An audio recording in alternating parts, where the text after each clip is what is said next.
Assalamualaikum, selamat datang kembali di Dapur Umi. Bagi yang belum subscribe, klik subscribe dan aktifkan lonceng notifikasi biar nggak ketinggalan video terbaru.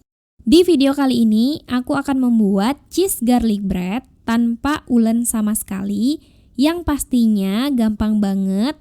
Di sini aku bikin dua versi yang bisa kalian sesuaikan dengan bahan dan peralatan yang kalian punya di rumah. Sekarang langsung aja kita buat sama-sama. Langkah pertama, siapkan 80 ml susu cair hangat.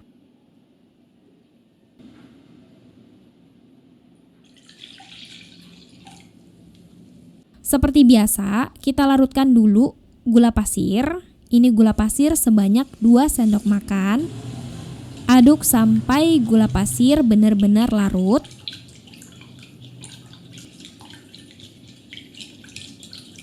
Kalau udah larut, masukkan 1 sendok teh ragi instan. Aduk sebentar aja.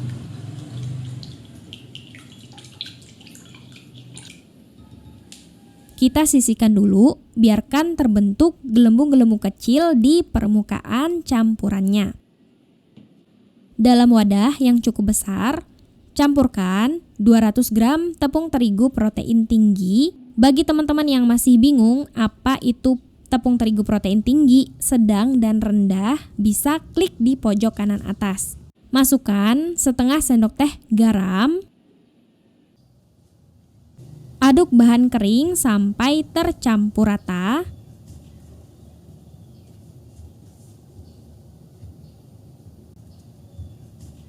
Selanjutnya, buat cekungan di tengah-tengahnya seperti ini.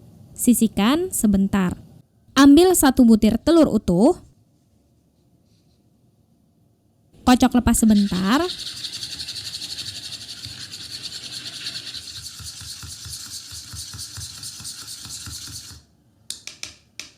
Kalau udah rata, kita ambil 1 sendok makan.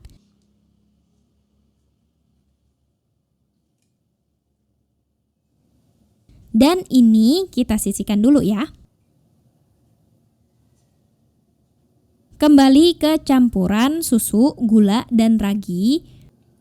Kalau udah muncul gelembung-gelembung kecil seperti ini, tandanya raginya masih aktif.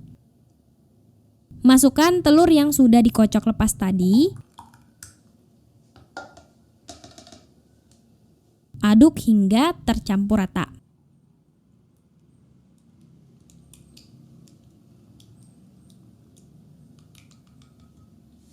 Masukkan 30 gram margarin yang sudah dilelehkan sebelumnya. Kondisinya bukan masih panas ya, paling nggak udah hangat atau suhu ruang.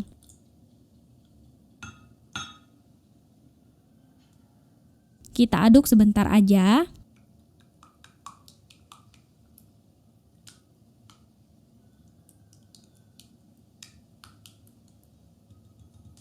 Tuangkan bahan basah ini ke campuran bahan kering, tepat di cekungan yang sudah kita siapkan sebelumnya. Aduk menggunakan spatula dari arah luar menuju ke arah dalam. Waktu yang kita perlukan ini nggak lama kok, sekitar 3-5 menit aja. Nah, di sini aku sengaja nggak nge-cut atau fast forward step ini, supaya teman-teman tahu kira-kira waktu yang kita perlukan untuk mengaduk bahan kering dan bahan basah ini tuh nggak lama kok. Bentar aja, step ini juga penting ya, karena kita nggak ngulen sama sekali. Jadi pastikan benar-benar diaduk sampai tercampur rata. Nah, kalau teman-teman mau ngulen aja atau mau pakai mixer aja, silakan. Nggak dilarang ya, sesuaikan dengan selera dan kebutuhan aja.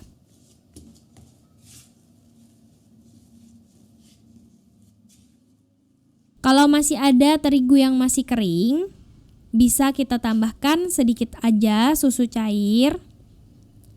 Campurkan lagi sampai membentuk adonan.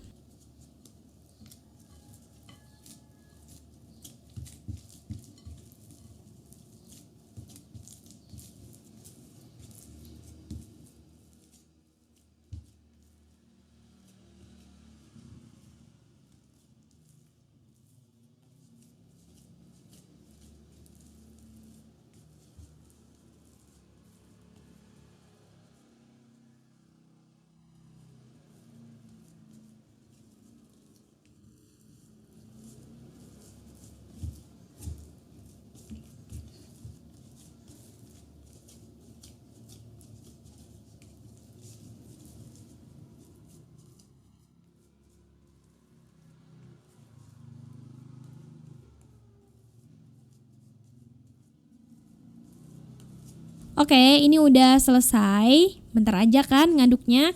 Yang penting tercampur rata dan konsistensi akhir adonannya seperti ini. Tutup dengan cling wrap atau kain bersih, kita biarkan mengembang hingga 2 kali lipat. Waktunya bisa bervariasi tergantung suhu sekitar. Sekarang kita buat saus bawang putih dulu.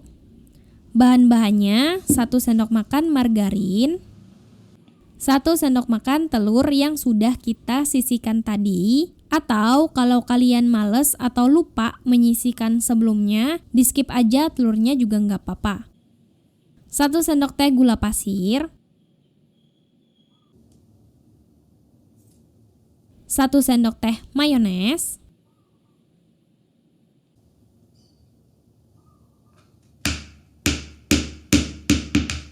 setengah sendok makan daun bawang diiris tipis-tipis kecil-kecil seperti ini. 1 sendok teh bawang putih yang sudah dihaluskan atau dicincang.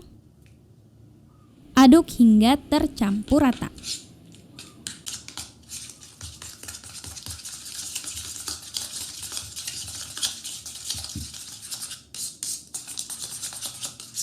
Ini udah siap.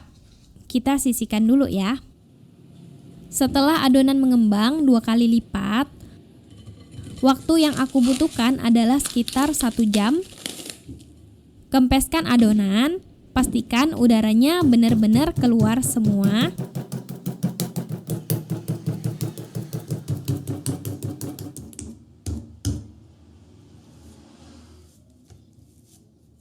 Bulatkan adonan. Letakkan di atas loyang lebar yang sudah dialasi kertas baking. Pipihkan seperti ini hingga ketebalannya cukup. Dan ini versi pertama, nantinya akan dieksekusi menggunakan oven.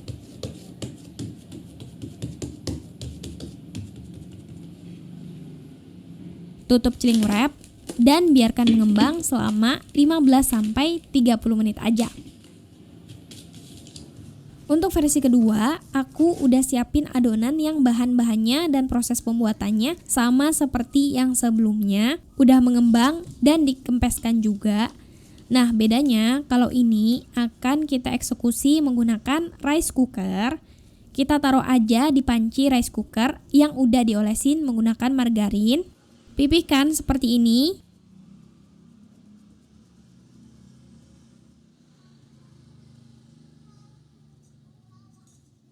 Dan biarkan mengembang selama 15-30 menit.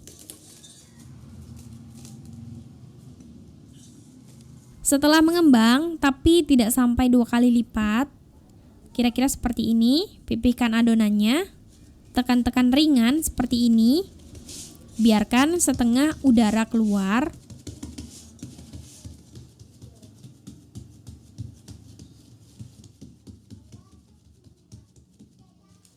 Menggunakan pisau, kita buat garis kotak-kotak di tengah-tengah adonannya.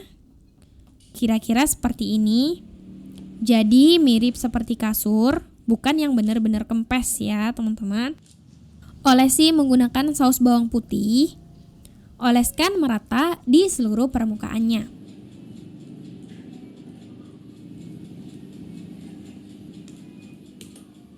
Siapkan topping keju. Kejunya bisa bebas menyesuaikan persediaan kalian aja.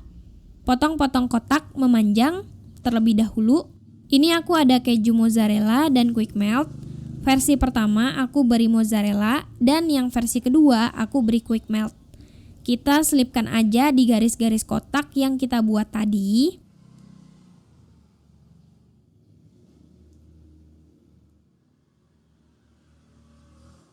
Selipkan sampai semua garisnya terisi dengan keju. Setelah itu, langsung aja kita panggang di oven yang sudah dipanaskan sebelumnya. Aku pakai oven top Mito, panggang di suhu 170 derajat Celcius selama 15-20 menit atau tergantung oven masing-masing. Dan versi rice cooker, langsung aja kita masak di dalam rice cooker.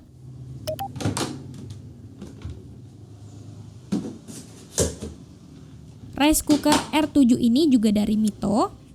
Masak aja sesuai instruksi rice cooker masing-masing ya.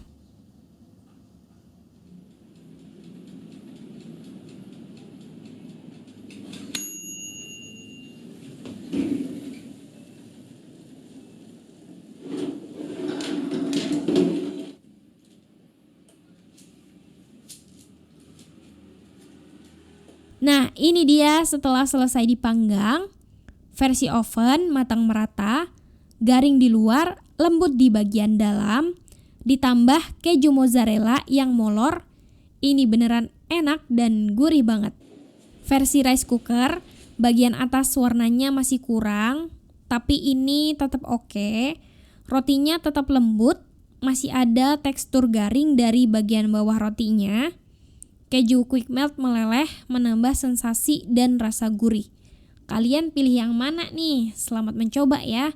Sesuaikan dengan selera masing-masing aja. Semoga bermanfaat. Wassalamualaikum warahmatullahi wabarakatuh.